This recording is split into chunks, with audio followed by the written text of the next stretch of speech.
Estamos de regreso en el pique de la información útil para tu diario vivir. Gracias por estar con nosotros ahí en el panel de salud. Vamos con el licenciado Carlos Pérez Sierra para que pueda abundar, ¿verdad?, en esta información que discutimos al principio del programa sobre este estudio que dice que personas prediabéticas, ¿verdad?, pues tienen un mayor por ciento de riesgo de cáncer, un 15%. Adelante, licenciado.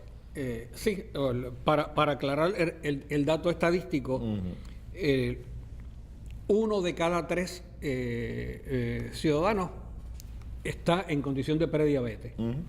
De ese tercio de la población, entonces el 90% es que no saben que son prediabéticos. Y el 15% es que es un riesgo mayor en los otros cánceres, pero no en este, pero no se excluye de que también de estos cánceres, que el riesgo, pues, estadísticamente no subió en un 15%. Las estadísticas y este tipo de estudios pues son tan buenos como sea el paradigma que usted tenga de la enfermedad. En palabras del reportero, aunque estos resultados no pueden explicar completamente la asociación epidemiológica entre la prediabetes y cáncer específicamente focalizado, provee un nuevo trasfondo en cuanto a una posible nexo causal directo. Y eso es bueno porque en cierta medida la diabetes por muchos años se trató como una enfermedad de estatus, como que de estatus social originalmente, y entonces según se fue homogenizando la dieta de las personas, pues más y más personas la fueron teniendo. Y como dice el doctor González, es bueno entender que la diabetes, o sea, que la prediabetes puede llegar a diabetes y la diabetes puede llegar a un montón de cosas, y ese montón de cosas son todas las enfermedades como señalaba el doctor González. De modo que yo pienso que los paradigmas integrados se tienen que imponer ya y no estar dividiendo por esta clasificación de enfermedades, porque mira cuál es el problema. Si mañana se torna muy común la diabetes, más común de lo que es, pues puede alguien antojársele cambiar la definición de lo que es diabetes, y entonces bajo ciertos parámetros se llame diabético y otros parámetros no se llama diabetes. Ya esto ha pasado en muchos casos. En la definición de polio, cuando, por ejemplo, cuando se introdujo la vacuna de polio, que hubo muchos casos de polio en los Estados Unidos, para bajar estadísticamente la incidencia de esos casos de polio, lo que se hizo fue una nueva definición de lo que era polio. Entonces, muchos de los síntomas que anteriormente eran polio también, pues entonces caían bajo otra definición, y es fácil entonces justificar de que hay menos. Esa es mi preocupación cuando usamos el modelo definitorio de lo que son enfermedades y no se toma el paradigma integrado, porque al fin y al cabo el nombre es una referencia, y porque alguien por un convencionalismo le cambia el nombre a la enfermedad, la condición sigue siendo la misma, el sistema trabajó de la misma las manera. bases, fíjate que el prediabético, las posibilidades de que llegue a diabético son casi de un 30%, entre un 15 y 30%. Y muchos de ellos no llegan porque a tiempo hacen unos cambios, ¿verdad? Pero un 30%, que es una tercera parte prácticamente de la población, es bastante, y ya se está haciendo inclusivo. Fíjate, lo que tiene bueno del estudio es que siempre se pensaba que el diabético es el que tiene riesgo de complicaciones. Aquí ya está hablando del prediabético. Y es que el prediabético ya está teniendo resistencia a la insulina porque tiene niveles de grasa altos.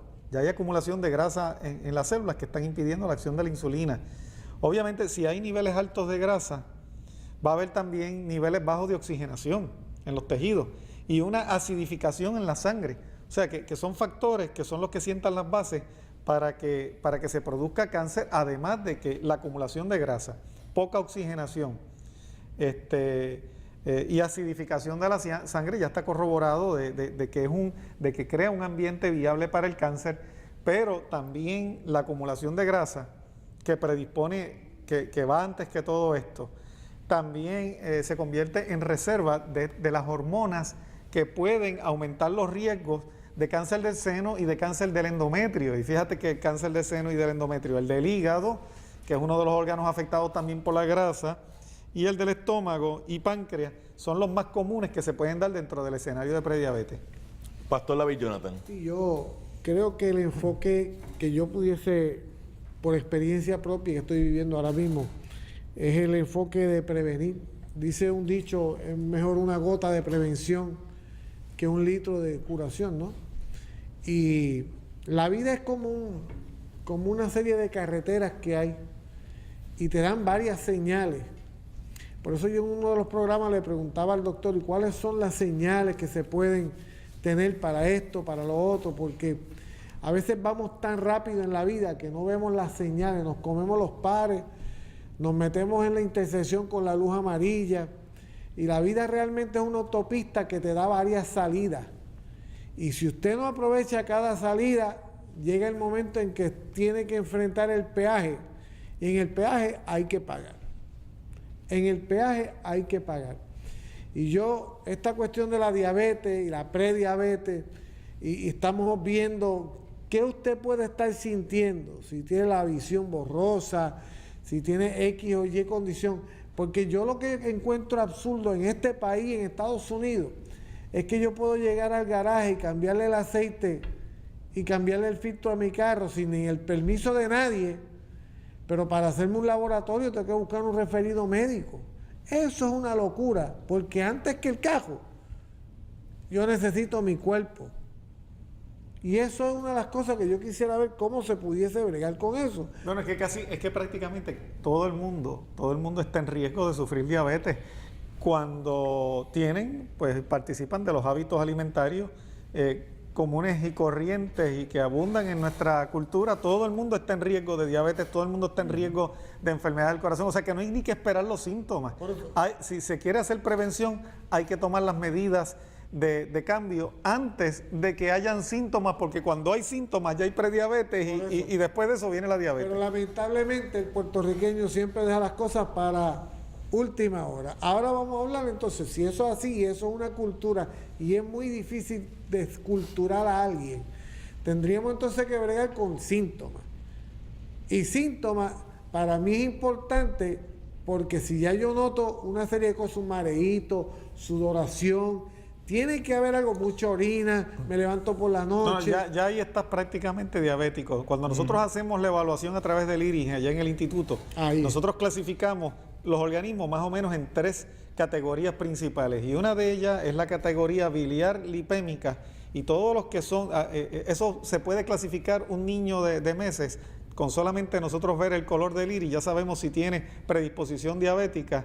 Y si hay una situación que se le llama poliglandular, que lo hace más vulnerable a deficiencias de páncreas, deficiencias ováricas, deficiencias de tiroides, y ya eso es una persona que ya desde temprana edad tiene que empezar a hacer modificaciones en sus estilos de vida para evitar ser diabético. Esos mismos son los niños, y importante esto, esos son los mismos niños que cuando toman leche, la leche les hace daño, que cuando comen gluten, el gluten les hace daño. O sea, se nota que el daño que le están haciendo ese tipo de comida que están ingiriendo. Pero por otro lado, esos mismos niños, por ejemplo, en el caso cuando van creciendo, a medida que van creciendo, pues van desarrollando todas esas tendencias.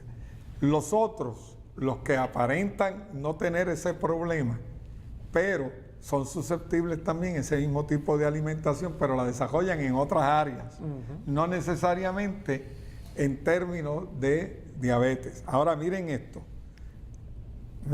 que está aquí.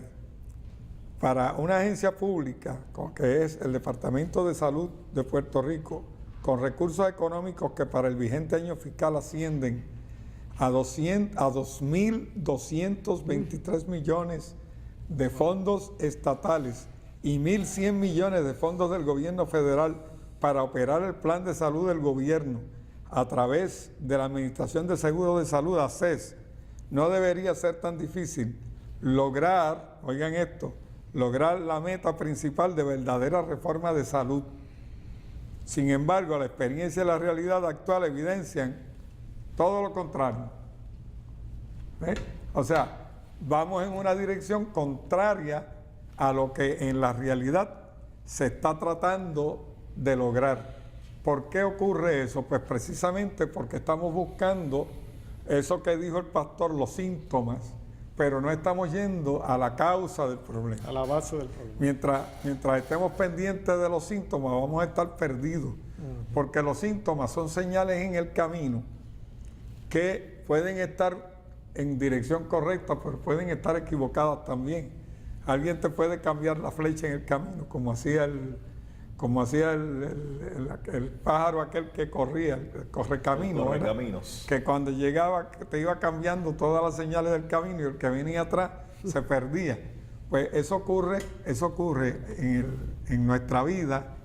Hay una serie de gente que si van al frente van cambiando las señales del camino. Entonces, cuando tú vienes detrás con tu condición, no sabes cuáles son las señales, estás perdido y puedes caer justamente en el precipicio. Y cuando tú caes en el precipicio, en el asunto de la salud, se te hace muy difícil salir, porque la tendencia de ese sistema, que es como una máquina devoradora, pues es a que tú te conviertes en parte de esa vorágine que por ahí se va, y muy difícil corresponder y salir de eso. Bueno. Lo que tenemos que hacer es escuchar atentamente y estudiar el GPS, el mapa del camino, para tú no tener que depender de esas señales. Bueno, vamos a hacer la pausa. Ahorita en el medio de la discusión mencionamos el hígado, ¿verdad? Mencionamos el hígado graso y vamos a tocar ese tema al regreso aquí en el programa.